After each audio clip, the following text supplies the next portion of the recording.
Hello नमस्कार दोस्तों, मेरा नाम है लक्की जहांगीर और मैं एक बार फिर से आप सभी लोगों का स्वागत करता हूं आपके अपने यूट्यूब चैनल जीके विद लक्की के अंदर। जैसा कि आप लोगों को पता है, हम राजस्थान की संस्कृति पढ़ रहे थे, उसके अंदर हम राजस्थान के जनजातीय नृत्य पढ़ रहे थे। हमने पिछली क्लास के अंदर भील और गरास या जनजाति से संबंधित जितने भी एग्जाम के अंदर क्वेश्चंस बनते हैं उनको हमने कवर कर लिया। आज की जो हमारी क्लास रहेगी उसके अंदर सहरिया, कतोड़ी और कंजर जनजाति से संबंधित जितने भी डांस किए जाते हैं, जितने भी नृत्य किए जाते हैं, कौन से नृत्य की क्या खास बात है और कौन सा नृत्य पुरुष प्रधान नृत्य, कौन सा नृत्य किस अवसर पर किया जाता है, वो पूरे के पूरे हम कवर करने वाले हैं। बिना किसी समय गवाए हम आज की क्लास स्टार्ट करते हैं। मैं पूरी शिद्दत के साथ आप लोगों के साथ जुड़ गया हूँ, आप लोग भी पूरी मुस्तैदी के साथ मेरे साथ जुड़ जाइए। बिना किसी समय गवाए हम आज की क्लास स्टार्ट करते हैं और आप लोगों के सामने जो पहला क्वेश्चन है वो ये रहा। देखो पहला क्वेश्चन क्या है कि सहरिया जनजाति के आराध्य देवता कौन से हैं। देखो पहला है रामदेव जी है, दूसरा है तेजा जी है, तीसरा है गोगा जी और चौथा है पाबू जी है। देखो जितने भी जो रामदेव जी है, अब जो लोक देवता, ऐसा नहीं कि हम इनको बस एक बार ऑप्शन के टिक लगाएंगे और आगे बढ़ जाएंगे, इनको वापस रिवाइज करेंगे तभी क्या इनके अंदर आप लोगों की पकड़ अच्छी होगी। देखो सबसे पहले ऑप्शन है, मैं थोड़ी थोड़ी बातें बता देता हूँ ताकि आप लोगों को क्या रिवाइज हो जाएगा। देखो पहला ऑप्शन है रामदेव जी। देखो आप लोगों को क्या याद रखना, सबसे पहले रामदेव जी का जन्म कब हुआ था? BS2 से BS11, मतलब भाद्र शुक्ल दूज से भाद्र शुक्ल 11 तक इनका मेला बढ़ता है और दूज को इनका जन्म हुआ था। इस दूज को क्या कहते हैं? बाबेरी बीज के नाम से जाना जाता है। देखो रामदेव जी के जो पिता है उनका क्या नाम था? अजमाल जी। तो उनके माता का नाम क्या था? मेणा दे था। उनकी पत्नी का क्या नाम था? नेतल दे। और इनके गोत्र कौन से थे? तंवर वंश के राजपूत थे। रामदेव जी थे वो कौन से थे?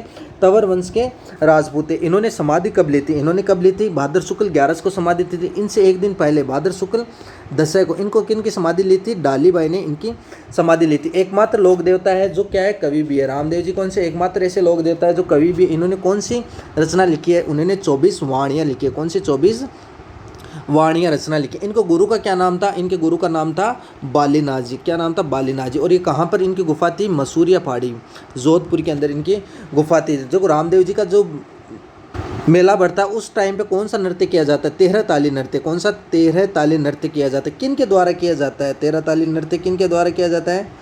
कामड़ जाति की महिलाओं द्वारा किया जाता है। किनके द्वारा? कामड़ जाति की महिलाओं द्वारा किया जाता है। देखो रामदेव जी ने कौन सा आंदोलन चलाया था? शुद्धि आंदोलन चलाया था। और रामदेव जी ने कामड़िया पंथ चलाया था। कौन सा? कामड़िया पंथ चलाया था। 13 ताली नृत्य किया जाता है, 13 मंजीरे बांधे जाते हैं। उसके अंदर 9 है वो दाहिने पैर पे बांधे जाते हैं, 2 कोहनी के ऊपर बांधे जाते हैं और 2 कलाई पे बांधे जाते हैं। ये रामदेव जी के बारे में छोटी सी बात है, वो मैंने आप लोगों को बता दी है। देखो एक ऑप्शन क्या है? देखो तेजा जी के बारे में मैं थोड़ी बात आप लोगों को बता देता हूँ। देखो तेजा जी को और कौन कौन से नाम से जाना जाता है? देखो कृषि उपारक देवता, कृषि उपारक देवता के नाम से तेजा जी को जाना जाता है। सांपू के देवता के नाम से, काला बाला के नाम से, ये मोस्ट इंपॉर्टेंट है। और कौन सा है? धोलिया वीर के नाम से। कौन सा? धोलिया वीर के नाम से तेजा जी को जाना जाता है। तेजा जी के पिता का नाम ताहड़ जी था, इनके माता का नाम राज कंवर था, इनकी पत्नी का नाम क्या था? पेमल देता। क्या था? पेमल देता। इनकी जो घोड़ी है उनका क्या नाम था? लीलन श्रृंगारी या लीलन श्रृंगारी घोड़ी थी। देखो तेजा जी उनका जो ससुराल था वो कहाँ पर था? पनेर गांव के अंदर था। ये कहाँ पर? अजमेर में। उन्होंने सर्पदंश वो कहाँ पर किया था? संदेरिया गांव। कहाँ पर? संदेरिया गांव, ये भी अजमेर में। सुरसरा गांव, यहाँ पर मृत्यु की खबर सुनाई थी लीलन ने। भावता गांव, जो नवीनतम जो धार्मिक स्थल है वो कहाँ पर है? भावता अजमेर के अंदर है। देखो सबसे बड़ा जो पशु मेला है रामदेव जी तेजा जी का, सबसे बड़ा पशु मेला वो कहाँ पर मरता है? परबतसर नागौर के अंदर और खड़नाल नागौर में। यहाँ पर क्या हुआ था? इनका जन्म हुआ था। और इनका जो मेला बढ़ता है वो कब बढ़ता है? BS10 को, मतलब भाद्र शुक्ल 10वीं को, मतलब तेजा दशमी के नाम से भी जाना जाता है। इनकी कर्म स्थली है वो कौन सी है? बासा डूंगरी। कौन सी है? बासा डूंगरी है। इनका जो पुजारी होते हैं उनको क्या कहते हैं? घोड़ला कहते हैं। उनके क्या कहते हैं? घोड़ला। और जो तेजा जी के गीत गाए जाते हैं उनको क्या कहते हैं? तेजा टोर के नाम से जानते हैं। कौन से? तेजा टोर के नाम से जानते हैं। इनका मंदिर कहाँ पर है? खड़नाल के अंदर बना हुआ है। देखो एक ऑप्शन है गोगा जी। गोगा जी के बारे में मैं एकदम ब्रीफ में आप लोगों को बताता हूँ ताकि आप लोगों को क्या वापस रिवीजन हो जाए। देखो गोगा जी के पिता का क्या नाम है? जेवर जी चौहान। जेवर जी चौहान। गोगा जी है वो क्या? नागरवंशी राजपूत है। नागरवंशी राजपूत है। इनके माता का नाम क्या था? बाछल जी। पत्नी का नाम क्या था? परिमील दे। क्या था? परिमील दे या केलम दे। क्या था? केलम दे। बूढ़ो जी की पुत्री थी। इनके पुत्र का क्या नाम था? ये मोस्ट इंपॉर्टेंट है। गोगा जी के पुत्र का क्या नाम था? केसरिया कंवर जी। कौन सा था? केसरिया कंवर जी। और गोगा जी का जो मेला बढ़ता है वो कब बढ़ता है? BK9 भाद्र कृष्ण नवमी को मेला बढ़ता है। इनका जन्म स्थल कहाँ पर है? जो गोगा जी उनका जन्म स्थल कहाँ पर है? ददरेवा गांव चूरू में। कहाँ पर है? ददरेवा गांव चूरू के अंदर। यहाँ पर ये क्या शीर्ष स्थल है या शीर्ष मेड़ी या सिर मेड़ी के नाम से भी जाना जाता है। देखो इनकी दौर मेड़ी या गोगा मेड़ी ये कहाँ पर बनी है? नोहर हनुमानगढ़ के अंदर, नौहर हनुमानगढ़ के अंदर। इनके जो गोगा जी, इन्होंने किन के सामने या किन के समक्ष युद्ध लड़ा था? गोगा जी और महमूद गजनवी के बीच में इन्होंने युद्ध लड़ा था। महमूद गजनवी ने गोगा जी को कौन सी उपाधि दी थी? जहार पीर की उपाधि से नवाजा था। देखो एक ऑप्शन है पाबूजी, तो पाबूजी के बारे में मैं आप लोगों को ब्रीफ में बता दूं। पाबूजी है वो राठौड़ वंश के राजपूत है। कौन से? राठौड़ वंश के राजपूत है। इनको अवतार किनका मानते हैं? लक्ष्मण जी का अवतार इनको मानते हैं पाबूजी। पाबूजी की माता का नाम क्या था? कमला दे। क्या था? कमला दे। पत्नी का नाम था शिवप्यार दे। इनकी जो घोड़ी थी उसका क्या नाम था? केसर कालमी घोड़ी। कौन सी थी? केसर कालमी घोड़ी। और पाबूजी ने क्या कर रखा है? सीए, मतलब चैत्र अमावस्या को इनका मेला बढ़ता है पाबूजी को। और पाबूजी का जो नृत्य किया जाता है उस टाइम पे कौन सा वाद्य नृत्य किया जाता है? जो वाद्य यंत्र का यूज़ किया जाता है, माठ वाद्य यंत्र का यूज़ किया जाता है। और पाबूजी का जो गीत कहलाते हैं वो क्या कहलाते हैं? पवाड़े कहलाते हैं। क्या कहलाते हैं? पवाड़े। इनका जो जन्म है वो कहाँ पर है? कालूमंड। कहाँ पर है? कालूमंड जोधपुर के अंदर इनका जन्म हुआ था। इनके जो जीजा था उनका क्या नाम था? जिंदराव खिच्ची। इन्हीं के समक्ष ये क्या लड़ते हुए वीरगति को प्राप्त हो गए। फिर इनका भतीजा था, उन्होंने क्या? रूपनाजी। रूपनाजी ने क्या अपनी जो चाचा है उनके क्या मृत्यु का या बदला लेने के लिए अपने जो फूफा था, कौन था? जिंदराव खिंची, उनकी क्या कर दी थी? इन्होंने हत्या कर दी थी। ये देखो हमने एक क्वेश्चन के माध्यम से रामदेव जी, तेजा जी, गोगा जी और पाबूजी को भी हमने वापस से रिवाइज कर लिया है। अगला क्वेश्चन आप लोगों के सामने ये रहा। देखो अगला क्वेश्चन है, निम्न में से शहरी जनजाति का पुरुष प्रधान नृत्य कौन सा? देखो हातिमना है, शिकारी है या इंद्रपरी है। ये कौन सा है? इंद्रपरी नृत्य या वैवस्य दोनों है। देखो हातिमना, हातिमना किनका है? किनका है? भीलों का है। भील जनजाति का जो नृत्य है वो किनका है? हातिमना नृत्य है। शिकारी और इंद्रपरी ये किनका है? शहरिया जनजाति का नृत्य है। इसकी भी मैं ट्रिक शानदार बना रखी है, जो ट्रिक का जो डिस्क्रिप्शन के अंदर मैं लिंक दे दूंगा, आप लोग जाके ज़रूर देखना है। शानदार और लल्लन टॉप ट्रिक है।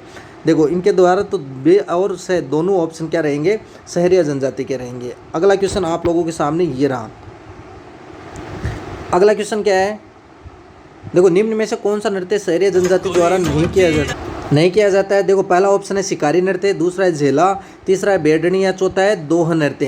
देखो शहर का शिकारी अपनी प्रेमिका के लिए क्या लेकर है? झेला और बेडनी। तो ये तो तीनों नृत्य किनके द्वारा है? शहरिया जनजाति के द्वारा किया जाता है। दोह नृत्य नहीं किया जाता। दोह नृत्य किनके द्वारा किया जाता है? गरासिया जनजाति के द्वारा। किनके द्वारा? गरासिया जनजाति के द्वारा। देखो मावा की मौज गोकुल में दो आ रहा है ना, तो दोहरा किया तो दो से क्या आएगा? दोह नृत्य। अगला क्वेश्चन आप लोगों के सामने ये रहा। अगला क्वेश्चन है, देखो खतोड़ी जनजाति का पुरुष प्रधान नृत्य कौन सा है? कौन सा है? देखो शिकारी है, हातिमना है, इंद्रपरी है या मावलिया नृत्य है। देखो शिकारी नृत्य, शहर का शिकारी, ये किसका नृत्य है? शहरिया जनजाति का नृत्य है। हातिमना ये किसका? हाथी पे लेके आए थे, ये किनका है? भीलों का नृत्य है। इंद्रपरी, इंद्रपरी भी किनका है? शहरिया जनजाति का नृत्य है। तो बच गया कौन सा? मावलिया नृत्य है। मावलिया नृत्य है जो कतोड़ी जनजाति का पुरुष प्रधान नृत्य, और 21 अवसर पर किया जाता है?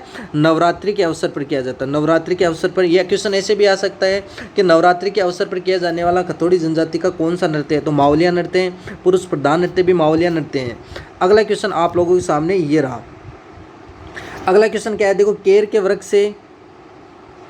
वृक्ष से कत्ता तैयार करने में कौन सी जाति निपुण है? देखो भील जाति है, गरासिया जनजाति है, शहरिया जनजाति है, कथोड़ी जनजाति है। जो केर के वृक्ष से जो कत्ता तैयार करती है वो कौन सी है? कैसे कत्ता, कैसे?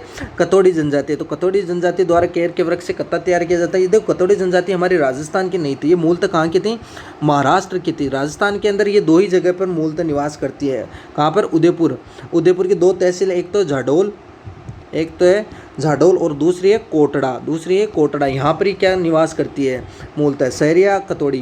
तो केर के वृक्ष से कौन सी जनजाति जो कत्ता तैयार करती है? कथोड़ी जनजाति तैयार करती है। अगला क्वेश्चन आप लोगों के सामने ये रहा। अगला क्वेश्चन है कि देखो कंजर जनजाति द्वारा कुंवारी कन्याओं द्वारा कौन सा नृत्य किया जाता है? कंजर जनजाति की जो कुंवारी कन्याएं हैं उनके द्वारा कौन सा नृत्य किया जाता है? पहला है कूद, दूसरा है वालर, तीसरा है चक्री और चौथा है द्विचक्री। तो कंजर जनजाति द्वारा कौन सा किया जाता है? देखो कूद नृत्य किनके द्वारा किया जाता है? ये गरासिया जनजाति के द्वारा किया जाता है। देखो मीठी मीठी ध्वनि के साथ, जो मैंने आप लोगों को पिछली क्लास में क्वेश्चन पूछा था वो इनका जवाब क्या होगा? कूद नृत्य। ये गरासिया जनजाति द्वारा किया जाता है। तालियों की मीठी मीठी ध्वनि के साथ किया जाता है। वालर नृत्य ये भी किनका है? गरासिया जनजाति का। गरासिया जनजाति का जो घूमर है उसको क्या कहते हैं? वालर कहते हैं। चक्री नृत्य, हाँ चक्री नृत्य कंजर जनजाति की जो कन्याएं, कुंवारी कन्याएं, उनके द्वारा जो नृत्य किया जाता है वो कौन सा है? चक्री नृत्य है। देखो द्विचक्री किनका है? भीलों का। किनका है? भीलों का नृत्य है। अगला क्वेश्चन आप लोगों के सामने ये रहा। देखो अगला क्वेश्चन क्या है कि झालावाड़ के उपलक्ष्य में कौन सा नृत्य किया जाता है? झालावाड़ के उपलक्ष्य में पहला है मावलिया, दूसरा है होली, तीसरा है धाकड़ या चौथा है चक्री नृत्य। तो देखो मावलिया नृत्य किनके द्वारा किया जाता है? कथोड़ी जनजाति के द्वारा। किनके द्वारा? कथोड़ी जनजाति के द्वारा मावलिया नृत्य किया जाता है, पुरुष प्रधान नृत्य और नवरात्रि के अवसर पर किया जाता है। देखो एक ऑप्शन है होली ऑप्शन, ये भी किनके द्वारा किया जाता है? कथोड़ी के जनजाति द्वारा किया जाता है, होली के अवसर पर किया जाता है। धाकड़ नृत्य, हाँ धाकड़ नृत्य ऐसा नृत्य है जो झालावाड़ के उपलक्ष्य के अंदर किया जाता है। एक ऑप्शन है देखो चक्री नृत्य। चक्री नृत्य ये किनके द्वारा किया जाता है? चक्री नृत्य किनके द्वारा जाता है? कंजर जनजाति के द्वारा। कौन सी? कंजर जनजाति के द्वारा चक्री नृत्य। कंजर और धाकड़ नृत्य भी किनके द्वारा किया जाता है? कंजर जनजाति के द्वारा। लेकिन धाकड़ नृत्य है वो क्या झालावाड़ के उपलक्ष्य में किया जाता है, और जो चक्री नृत्य है वो कुंवारी कन्याओं द्वारा किया जाता है। कुंवारी कन्याओं द्वारा किया जाता है। कब किया जाता है? कजली तीज के अवसर पर। कजली तीज के अवसर, कजली तीज कब आती है? भाद्र कृष्ण तीज को। देखो एक एक क्वेश्चन को हम रिलेट करते हुए पढ़ेंगे और बार बार रिपीट करते हुए पढ़ेंगे ना, तभी जाके हमारे जो राजस्थान का जीके या राजस्थान का जो कल्चर उसके अंदर हमारी पकड़ मजबूत होगी। आज के लिए इतना ही। आज की क्लास आप लोगों को कैसी लगी कमेंट बॉक्स में ज़रूर बताना। अगर अच्छी लगी हो तो हमारी क्लास को लाइक करना है, अपने दोस्तों के साथ भी शेयर करना है। अगली क्लास में मिलते हैं, तब तक जय हिंद जय भारत।